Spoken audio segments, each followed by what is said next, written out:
사람 몸 받기 힘드나 지금 받고 있으며 불법 듣기 힘드나 지금 듣고 있으니 이 몸 받은 금생에 죄도 못되면 언제 또 생을 받아 이 몸이 죄되었으냐. 스스로 부처님께 기하여 받들어 모시고 원어권대 승생들과 더불어 대도를 체득하여 무상의 뜻을 바라겠노라. 스스로 법에 기하여 받들어 모시고 원어권대 승생들과 더불어 깊이 경정에 들어가 지혜를 바다와 같이 하겠노라. 스스로 승가에 기하여 받들어 모시고 원어권대 승생들과 더불어 대인들을 통리하여 모든 것에 막힘없도록 하겠노라. 무상하고 심심한 묘법은 백천만급이 되어도 만나기 힘이드나 나는 지금 보고 득하여 들 수가 있었으니 원어권대 부처님의 진실한 뜻에 득하여 받들어 모시겠노라. 나무 아미타불, 나무 아미타불, 나무 아미타불. 오늘 그 석가모니 부처님 진신사리 친경법회 이렇게 많이 와주셔서 감사합니다. 오봉사에 지금 그 모시고 사리탑을 건립하고 있는 석가모니 부처님 진신사리는 다른 곳에 있는 진신사리하고는 좀 다릅니다.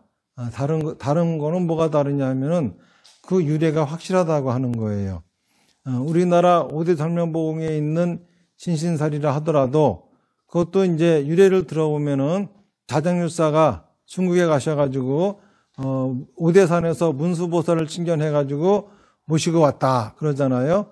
대개 이제 사리탑에 모셔진 진신사리가 이러한 식이죠. 하지만은 오봉사에 모셔진 진신사리는 역사적인 사건으로 인해 가지고 그 기록이 남을 수밖에 없었던 진신사리입니다. 이 진신사리가 모셔졌던 것은 미얀마 바간에 있는 세지건 파야라고 하는 사리탑입니다. 언젠가 여러분들도 미얀마에 한번 가보시면은 그 웅장함을 아실 수 있을 겁니다. 그 사리탑이 그 징기스칸에 의해서 한번 무너지거든요. 그래서 이제 그거를 건립하는 과정에서 딱 한 번 유출돼 가지고 샤카인에 사리탑을 세우고 모셔졌었는데 그곳이 지진이 나가지고 오봉사까지 오시게 된 거죠. 그러니까는 본의 아니게 억지로 그러려고 한 것이 아니라 역사적인 사건으로 인해 가지고 오봉사 진신사리는 그 유래를 밝힐 수 있는 석가모니 부처님이 돌아가시고 나서부터 지금까지 여기에 오시게 된 그 자취를 밝힐 수 있는 사리라고 할 수 있겠습니다. 그거는 이제 세지건 파야 또 샤카인 그리고 오봉사 이 세 군데밖에 없는데 두 곳은 이제 사리탑이 건립이 돼가지고 칭견하고 싶어도 할 수가 없어요. 그런데 이제 오봉사는 아직 사리탑이 건립이 안 됐기 때문에 칭견할 수 있는 진신사리죠. 칭견할 수 있는 유일한 진신사리가 되겠습니다. 그것도 이제 지금 3차 공사가 끝났기 때문에 4차 공사가 끝나게 되면은 이제 5차 공사 들어가기 직전에는 진신사리를 봉안하게 되거든요. 그러면은 여러분들이 이제 칭견하고 싶어도 칭견을 못하게 되죠. 그러니까는 아마 이런 법회가 있음을 아시고 이렇게 모이신 여러분들은 전생부터 석가모니 부처님하고 뭔가 깊은 인연이 있으시니까는 그 인연으로 이렇게 모이셨겠죠.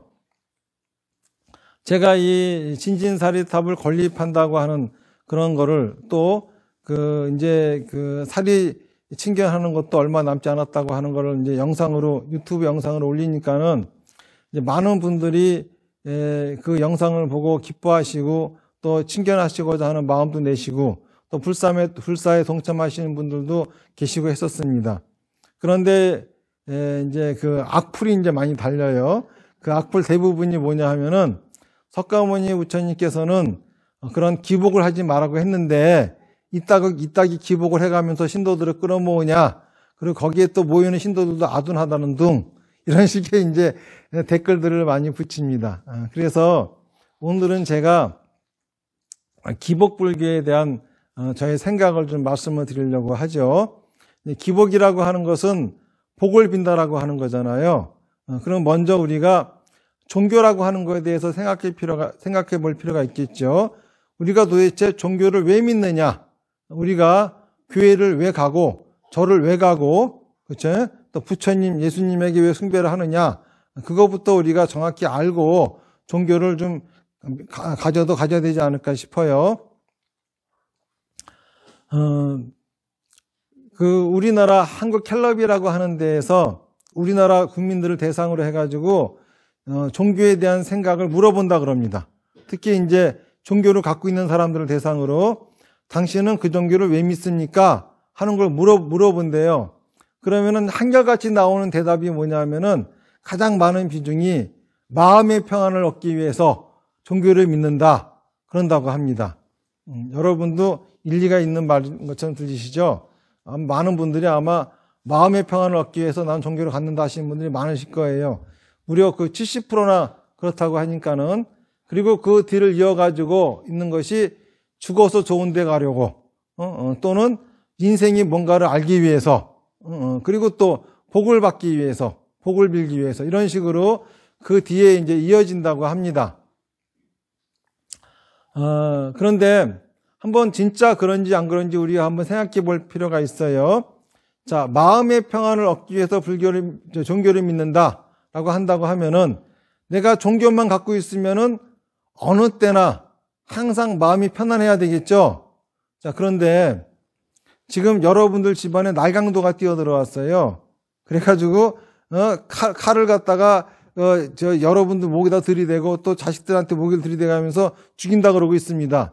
자, 그런 상황에서도 과연 종교만 있으면 마음이 편안할까요? 여러분들이 사업이 쫄딱 망했어요. 거리에 내앉게 생겼습니다. 빚쟁이들이 맨날 쪼르고 있고 난리를 치고 있고, 가족들은 뿔뿔이 흩어지게 생겼습니다.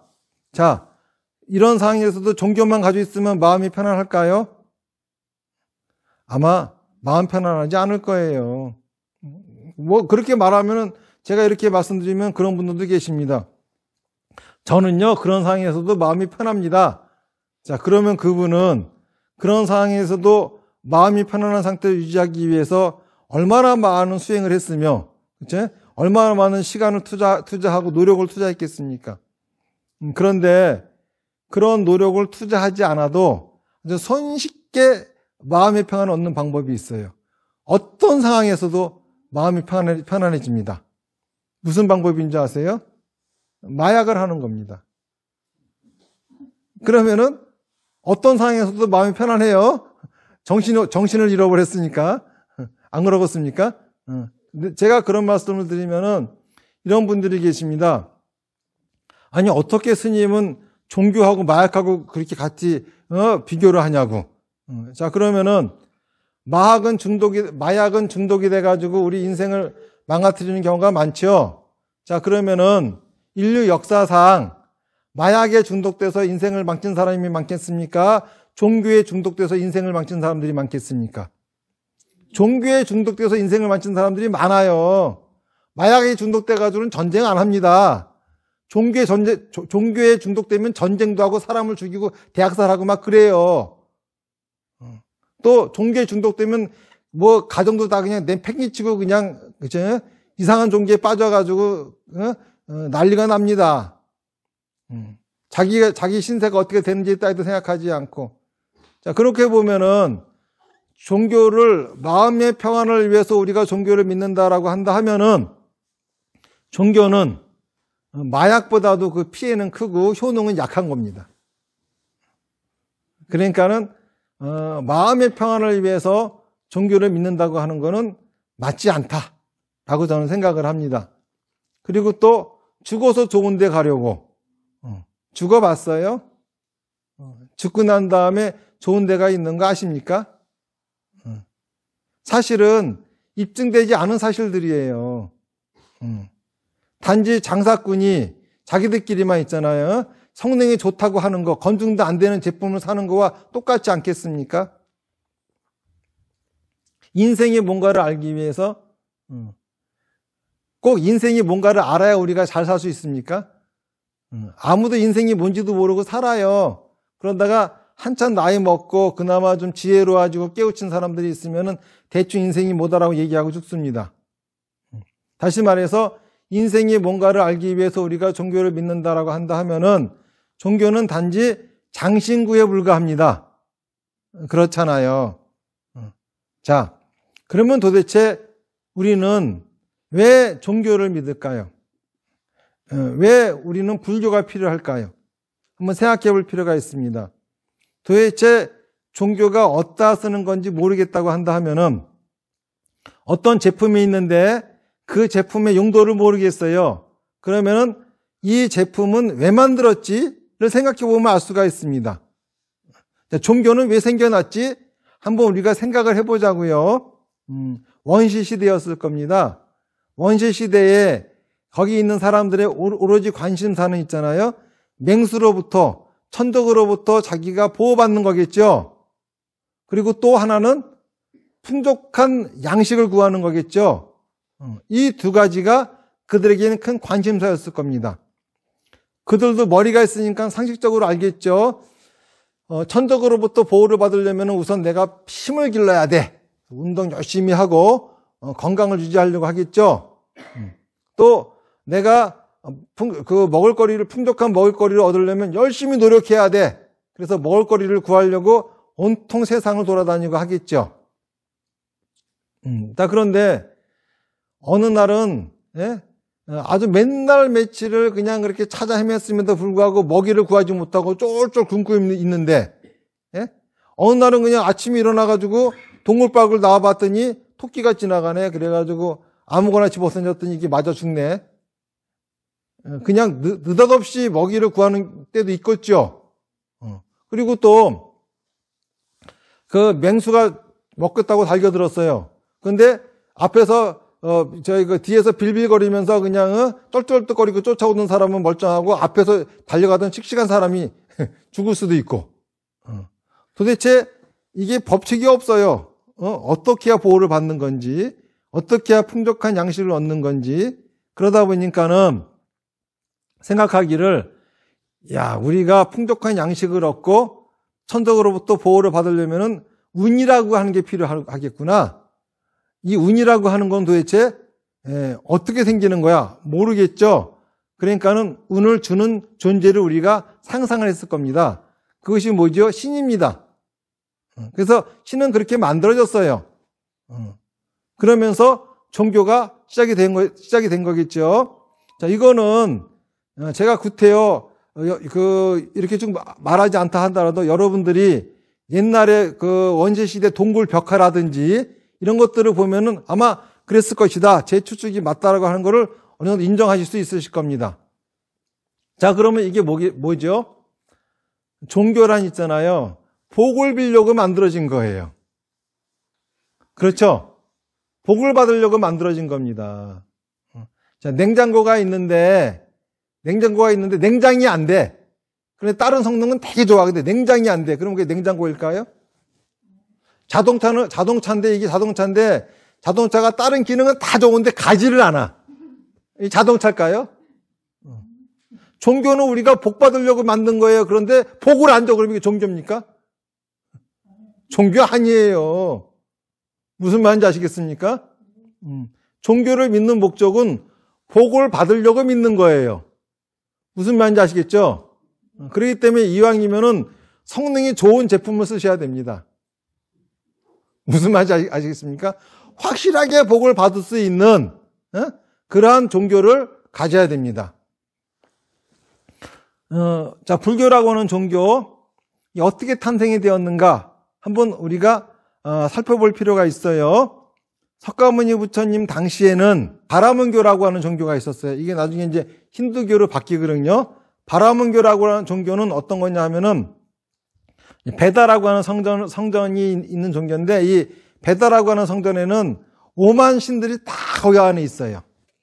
그래서 이 종교의 교리는 뭐냐?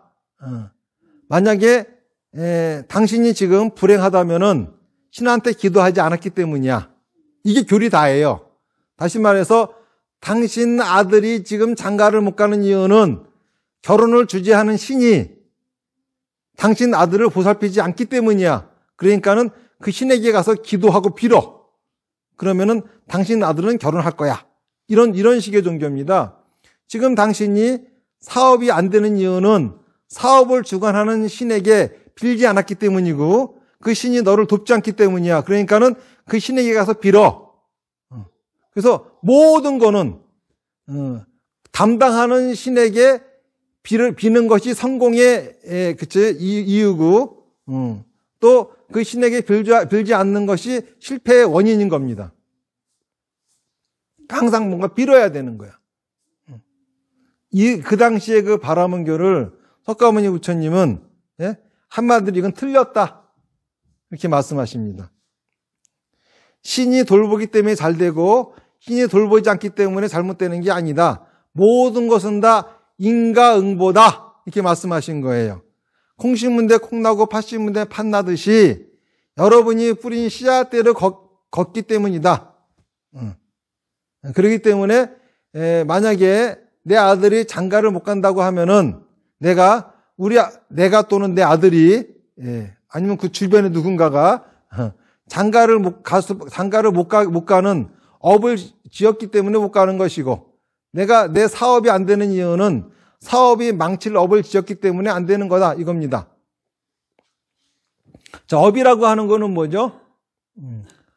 업이라고 하는 거는 제가 여러 번 누누이 말씀드렸지만은 인도말 카르마라고 하는 말을 한자로 번역한 게 업이에요. 자, 카르마라고 하는 단어는 본래 무슨 뜻이냐 하면은 크르라고 하는 동사의 명사형입니다. 이 동사는 무슨 뜻이냐? 우리나라 말로 번역하면 하다 이런 뜻이에요. 그러니까 이거의 명사형이니까는 행위가 되겠죠. 행위. 그러니까는 순수한 우리나라 말로 바꾸면 짓이 바로 업이에요. 불교에서는 삼업을 얘기합니다. 삼업이라고 하는 거는 신업, 구업, 의업이에요. 신구의. 자, 신업은 뭐죠? 몸을 하는 짓이에요. 행동이 되겠죠. 구업은 입을 하는 짓입니다. 말이 되겠죠. 의업은 마음을 하는 짓입니다. 생각이 되겠죠. 생각과 말과 행동이 업이에요. 그러니까는 내가 생각하고 말하고 행동한 거에 대한 과오를 받는 게 업보입니다. 그러니까 부처님께서 말씀하시기는 다 인과응보다라고 하니까는 다 네가 생각하고 말하고 행동한 결과야. 이 말씀을 하시는 거예요. 생각이라고 하는 것은 씨앗입니다. 말과 행동은 씨앗을 뿌리는 행위예요. 자, 씨앗만 가지고 있으면 싹이 틀까요? 뿌려야 되겠죠.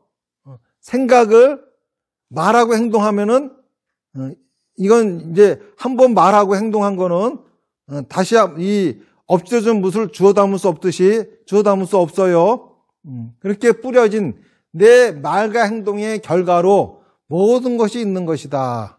자, 그러면은 복을 받으려면 어떻게 하면 될까요? 복을 받을 말과 행동을 하라 이겁니다. 복을 받을 말과 행동을 하라 이겁니다. 이제 이러는 분들이 계세요. 그 스님들 중에서도 그런 분들이 많이 계세요. 생각만 해도 업이 된다고. 근데 엄밀하게 말하면은 생각하는 거 가지고는 업보가 되지가 않아요. 왜 그러냐 하면은 씨앗을 뿌리지 않는데 싹이 틉니까? 안 트죠? 그런데 그런 생각하지 말라고 하는 거는 그런 생각을 하고 있으면 언젠가는 쌉니다. 언젠가는 말과 행동을 합니다. 그러니까 생각도 조심하라고 하는 거지, 예? 생각 자체가 업은 되지가 않아요. 그렇기 때문에 모든 것은 다 우리가 말하고 행동한 결과로서 있는 거지요. 자, 그런데 보세요.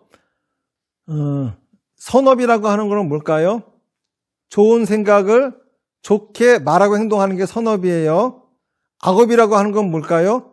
나쁜 생각을 나쁘게 말하고 행동하는 겁니다. 그렇잖아요?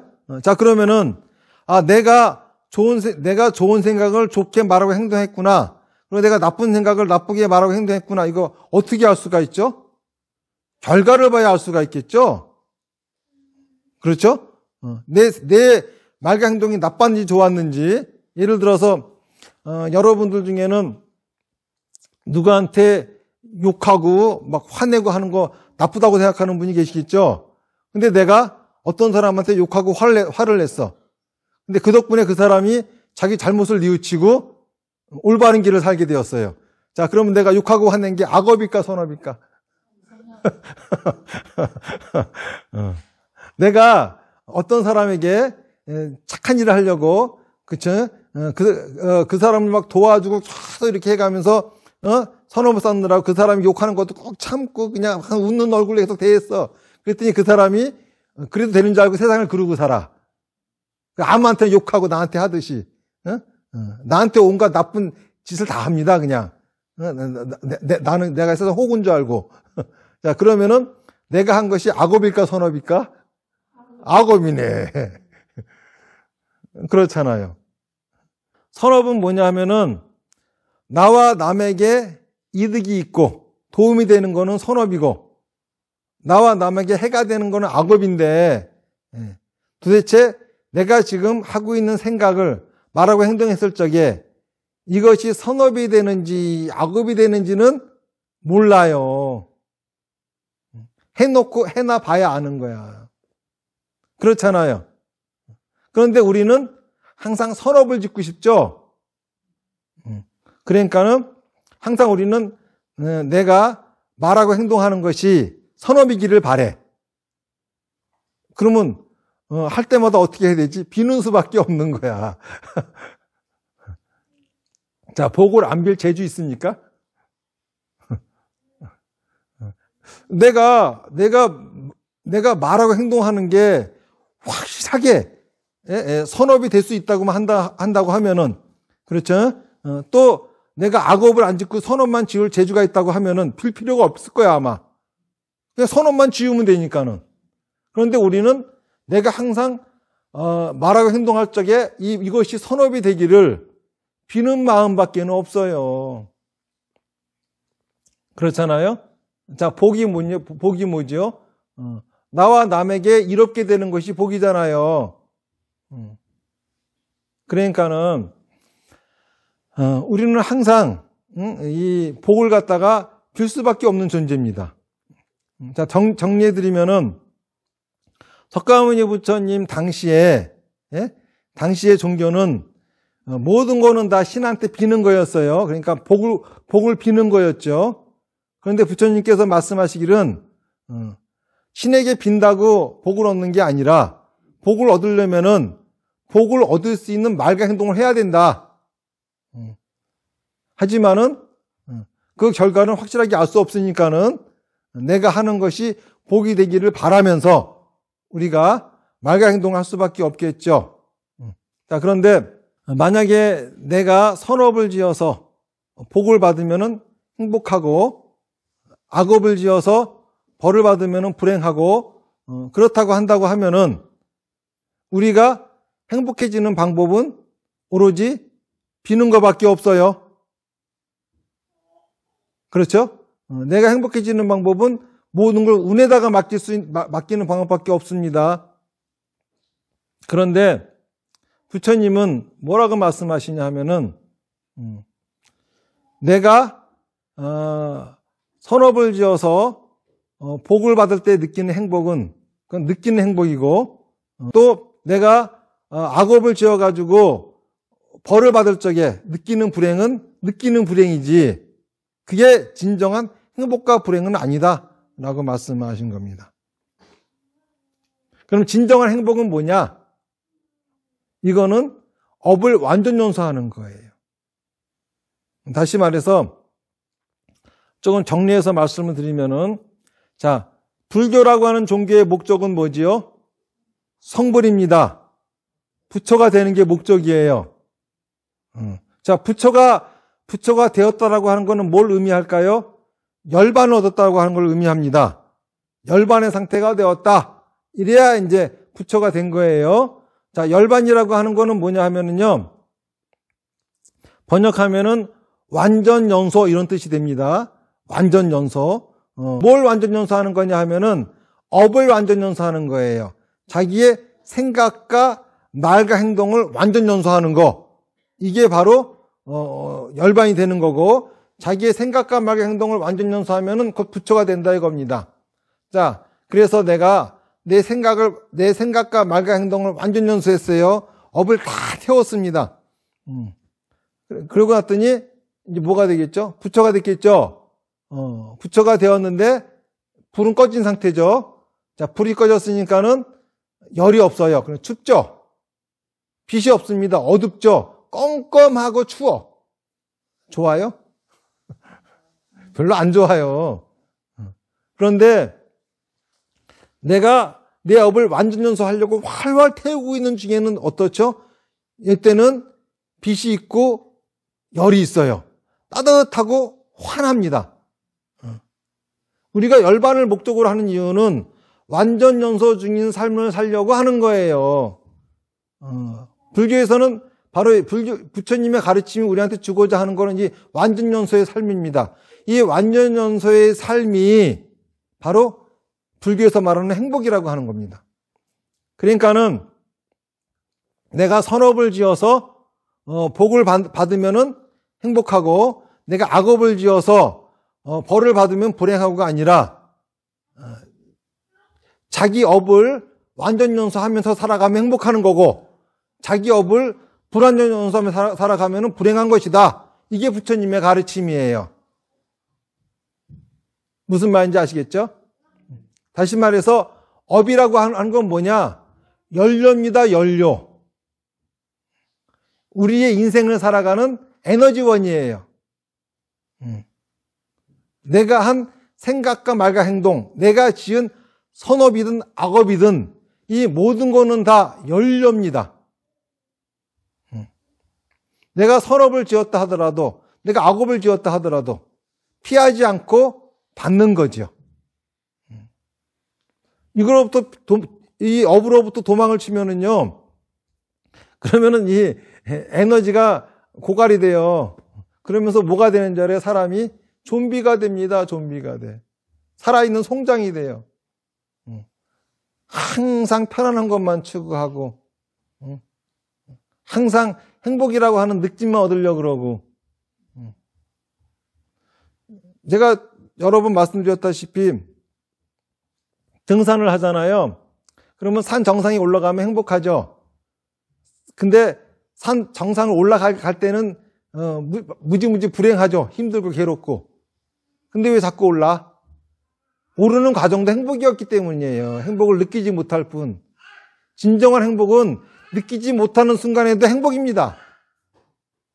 그리고 행복을 느낄 적에는 그 행복이 끝나갈 때야.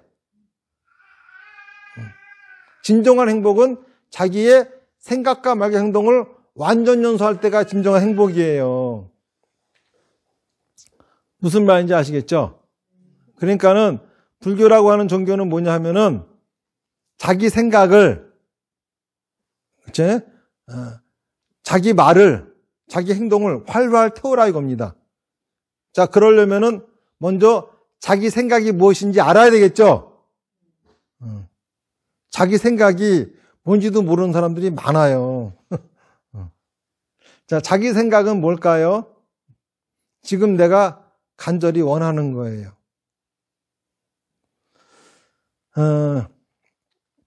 여러분들 아까 1시간 동안 서서 나무 아미타불 하셨죠?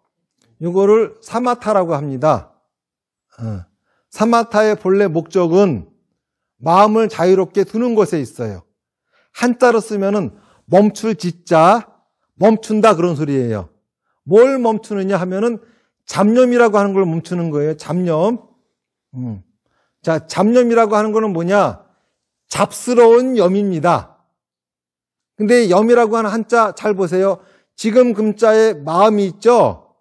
마음이 지금에 가 있는 겁니다. 자, 마음이라고 하는 거는 뭘 좋아하냐 하면은 괴로운 걸 좋아해요. 그래서 마음을 가만 내비두면은 꼭 괴로운 쪽으로만 갑니다. 불편한 쪽으로 가요. 그러니까는 여러분들이 이 염을 해보세요. 그럼 마음을 지금에다 딱 놔보세요. 잡지 말고 자유롭게 놓는 거야. 그럼 마음이 꾸물떡 어디로 가죠? 내가 가장 괴롭고 불편한 곳으로 가요. 자, 그러면은 괴로운 생각이 들죠. 괴로운 거 좋아할 사람이 하나도 없어요. 그러니까는 어떡하죠? 마음을 꼭 잡아버려. 그러면은 마음은 괴로운 곳에 그대로 딱 머물러 있습니다. 그러다 보니까는 비관적이고 부정적인 생각만 하게 되는 거죠. 너무 부정적이고 비관적인 생각만 하다 보니까 너무 힘들어요. 그래서 이번에는 이제 마음을 편안한 데다 가다 놓는 거야. 편안한 곳에다. 자, 그러면은 생각은 낙관적이고 긍정적인 생각만 가득하죠. 이 상태가 뭐죠? 호랑이한테 잡혀가도 정신만 차리면 산다 그랬죠. 근데 호랑이한테 잡혀갔는데 정신줄을 놓은 상태예요. 항상 마음을 편안한 곳에 둬가지고 낙관적이고 긍정적인 생각만 들어. 마음이야 편하지. 호랑이한테 잡혀갔는데 마음 편하면 쓰겠습니까? 호랑이한테 잡혀가도 정신만 차리면 산다 그랬지. 누가 정신줄 놓으면 산다 그랬어? 그렇잖아요. 이게 바로 잡념이야. 항상 마음을 불편한 곳에다가 둬서 부정적이고 항상 비관적인 생각만 떠오르게 하는 거. 그리고 또 마음을 편안한 곳에 놔서 정신줄을 놔버린 거. 그래서 항상 어떤 일이 있어도 마음이 편안한 상태만 유지가 되는 거. 이게 바로 잡념입니다. 잡념. 이 잡념을 없애는 게 사마타의 주된 목적이에요. 그래서 사마타를 하는 이유는 마음을 놓기 위한 겁니다. 마음을 탁 놓으면은 마음은 어디로 갈까요? 불편한 곳으로 갑니다. 불편한 곳으로 가면은 나한테 어떤 생각이 들까요? 이 문제 해결하고 싶다. 나 괴로운 거 싫어. 괴로움에서 벗어나고 싶다. 이런 생각을 하게 되죠. 요거를 원이라 그래요. 원. 그래서요, 세친보살은 사마타를 작원이다. 원을 만드는 것이다. 이렇게 말씀하신 겁니다. 여러분들 사마타 하셨죠? 자, 그러면은 원이 생기신 거예요. 아마 원이 생기지 않았다. 그러면 별로 불편한 게 없는 분입니다. 원이 생기지 않았다고 나쁜 거 아니에요. 지금은 이제 불편한 게 없는 상태라는 소리예요. 그런데 마음을 탁 놨다고 하면은 분명히 뭔가 불편한 게 생기고 내가 이루고 싶은 원이 생깁니다. 이거 욕심이죠. 자, 욕심이 생기면은 욕심 안에는 뭐가 들어있을까요? 어리석음과 집착이 들어있어요. 내가 어리석음과 집착을 가진 채로 이 욕심을 이루게 되면 어떻게 될까요? 욕심을 이루어봤자 복을 받지 못합니다. 어리석음과 집착이라고 하는 독은 빼내야 되겠죠. 자, 그래서 어리석음을 버리기 위해서, 빼내기 위해서 하는 게 비파사나입니다. 비파사나라고 하는 거는 한자로 관이라 그래요. 관, 본다 이겁니다. 그런데 뭐가 보느냐 하면은 정염이 지혜가 정념, 지혜 이 둘이 뭐를 보느냐? 극락세계를 보는 거예요. 자, 그러면은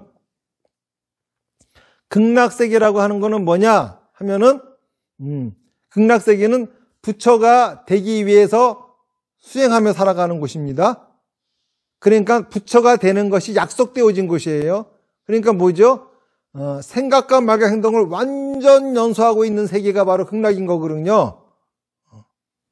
그리고 정념은 뭐죠? 아까 사마타를 하면은 잡념이 없어진다 그랬죠? 사마타를 해서 원이 생긴 상태가 정념이에요.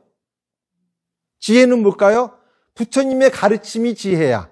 그러니까 나의 정념과 부처님의 지혜가 함께 내가 내 생각과 말과 행동을 완전 연소하고 있는 거로 관하는 겁니다. 이게 비파사나예요. 자, 그러면은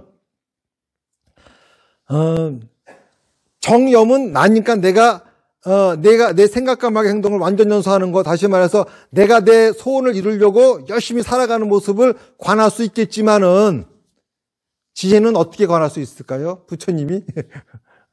그건 할 수가 없겠죠. 그러니까는 부처님의 가르침을 듣는 겁니다. 법문을 듣는 거예요. 그런데 법문 중에서도 두 가지 법문이 있어요. 꾸정물이 있습니다. 꾸정물에다 깨끗한 물을 한 방울 똑 떨어뜨려 보세요. 자, 이 물이 깨끗해졌을까요? 여전히 더러워요. 깨끗한 물에다가 더러운 물 한 방울 떨어뜨렸어요. 더러워지긴 했겠죠. 그래도 아직도 깨끗함이 많이 유지가 되어집니다. 그런 것처럼 중생의 무명에다가 부처님의 지혜를 한 방울 똑 떨어뜨렸어. 그러면은 그게 무명일까 지혜일까? 무명입니다. 그렇잖아요. 부처님의 지혜에다가 중생의 무명을 한 방울 똑 떨어뜨렸어. 약간 무명이 좀 있긴 하지만 그래도 지혜가 더 많겠죠. 그런 것처럼 법문하는 사람이 자기가 이해한 부처님의 가르침을 얘기하는 거, 이거는 뭐죠? 무명에다가 부처님의 지혜를 집어넣은 거야. 하지만은 자기의 삶을 부처님의 가르침에 집어 던져가지고 하는 얘기, 이거는 지혜에다가 무명을 던진 거예요. 그렇게 하는 법문을 들어야지만이 비파사나가 됩니다. 그렇게 함으로써 지혜와 정념이 내가 원을 이루어가는 과정을 봄으로써 그 어리석음이 없어져요. 마지막으로는 이제 집착을 버려야 되겠죠.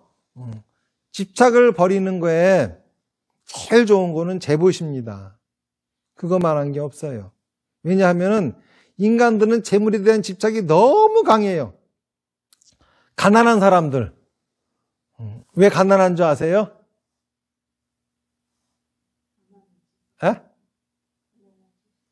가난할 짓을 하겠죠. 어떤 가난한 짓을 하냐면은, 가난한 사람이 가난한 이유는 돈이 없으니까 가난한 거야. 다 인정하시죠? 제 말 틀렸습니까? 가난한 사람은 돈이 없으니까 가난한 거야. 근데 그 사람들은 왜 돈이 없을까? 돈에 대한 욕심이 없어. 단지 집착만 있을 뿐이야. 부자건 가난한 사람이건 간에, 예? 재물에 대한 집착은 다 있어요. 그 중에서 가난한 사람이 제일 심해, 집착이. 그러니까는, 욕심에서 있잖아요. 욕심에서 집착을 제거하지 않으면은 나중에는 욕심은 사라지고 집착만 남아버립니다. 욕심에서 집착을 없애야 되겠죠. 집착을 없애는 그렇기 때문에 가장 좋은 방법이 제봇인데, 여러분들 밥을 먹으면은 똥을 넣어야 되죠. 먹으면 똥이 생깁니다. 그런 것처럼 우리가 원이 생기면은 거기서 어리석음과 집착이 생겨요. 어리석음은 비파사나 가지고 배설하시고, 집착은 다나바라밀, 삼륜청정의 보시를 가지고서 배설을 하는 겁니다.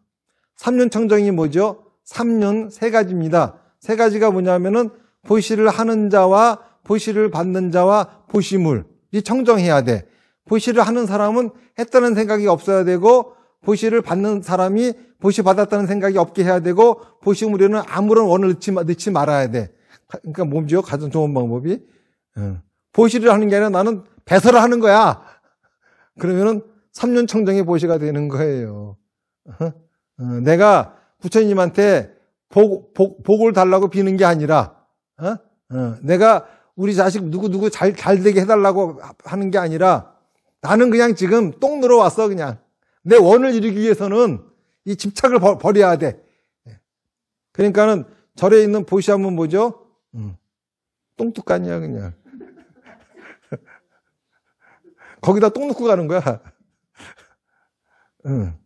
그런데 이 똥은 생리현상이라서 자연이 나오는데, 이놈의 보시는 생리현상이 아니야. 아무리 집착이 강해져도 이 배변하고 싶은 생각이 안 들어, 이게. 그러니까는 자기가 알아서 내가 이제 눌 때가 됐구나 싶으면 알아서 잘 넣어야 되겠죠? 사마타를 통해서 원이 생겼어요. 비파사를 통해 가지고 그 원에 대한 그 어리석음이 없어졌습니다. 그리고 또 다나바람을 해가지고 내가 이 집착까지 없앴어요. 자, 그러면은 내가 원을 이루기 위해서는 말과 행동을 해야 되겠죠. 그래 현실이 되잖아요. 상상만 하고 있어 봐야 아무것도 안 돼. 말하고 행동을 해야지 뭔가 결과가 나오는 거지. 그래서 말하고 행동했어요. 그랬더니 원이 이루어질 수도 있고 안 이루어질 수도 있겠죠. 원이 안 이루어지면은 그럴 거야. 뭐 삼왔다 빗바사나 다나바라 하면 다 된다면서 이거 안 이루어졌네. 스님 거짓말 했네. 안 이루어질 수도 있어요. 근데 그게 바로 이루어지는 거야. 왜? 안 이루어짐으로써 뭘 알게 됩니까? 우리는 왜 이루어지지 않았는지를 알게 돼. 지혜가 생기는 거예요. 제대로 우리가 도전하고 제대로 깨진 거야. 제대로 도전하고 제대로 깨져봐야 진짜 길을 알게 되는 거죠. 그래야 원을 이룰 수 있는 길에 점점 다가가게 되는 거죠. 그래서 원을 이뤘어요. 그러면 그걸 끝나는 거야, 이제. 그쵸? 이제 행복 끝이야. 그 다음에 또 원을 이루기 위해서 사마타를 해서 또 원을 만들어내가지고 또 비파사나 다나바람을 해가지고 실패를 거듭해가면서 지혜로워지고 한 번의 성공을 통해가지고 원이 이제 종결되는 거죠. 이렇게 살아가는 과정이 전부 다 행복이라 이겁니다. 이게 극락이에요. 살아서 이 극락을 누리지 못하는 사람, 죽어서 아미타 부처님 영접받지 못합니다. 살아서 행복하지 않은 사람이 어떻게 죽어서도 행복합니까? 지금 행복하지 않은 사람은 내일도 행복할 수 없어요. 부처님의 가르침을 믿는 순간, 부처님의 가르침을 실천하는 순간, 지금부터 여러분들은 행복해지기 시작하는 겁니다. 이게 불교라고 하는 종교예요. 자, 그런데 오늘의 주제는 기복이잖아요. 그런데 내가 사마타, 비파사나, 다나바람을 간절히 하면서 내 원을 이루기 위해서, 그쵸? 시도를 하겠죠. 자, 이쪽에 원이 이루어질지 안 이루어질지는 모를 일이야. 그런데 원이 이루기를 바라면서 해야지, 원이 이루어지지를 않기를 바라면서 하면은 멍청한 거 아닙니까? 그래야 안 그래요? 그러니까 사마타, 비파사나, 다나바람을 하고, 그쵸? 복을 빌으라고 이제. 빌었는데 안 이루어졌어. 괜찮아요. 지혜로워졌으니까. 무슨 말인지 아시겠습니까? 그런데 요즘 우리나라 불교 신도들은 부처님이 하지 말라는 짓만 골라가면서 합니다. 부처님이 그랬거든요. 아들 장가 보내려고 신한테 기도해서 장가 가는 거 아니고, 그러니까 매사 모든 게 그래. 내가 사업에 성공한 이유, 그러면은 용한 점쟁이에 찾아가가지고 점 보고 구태했어. 부적도 받고. 이러니까 성공한 거야. 그래서 누가 와가지고 당신 어떻게 이게 사업에 성공했습니까? 그랬더니 용한 점쟁이 가르쳐 줄게. 자기가 그쵸? 또 사업에 성공한 이유가 자기한테 딱 맞는 기도법을 가지고 기도한 덕분이야.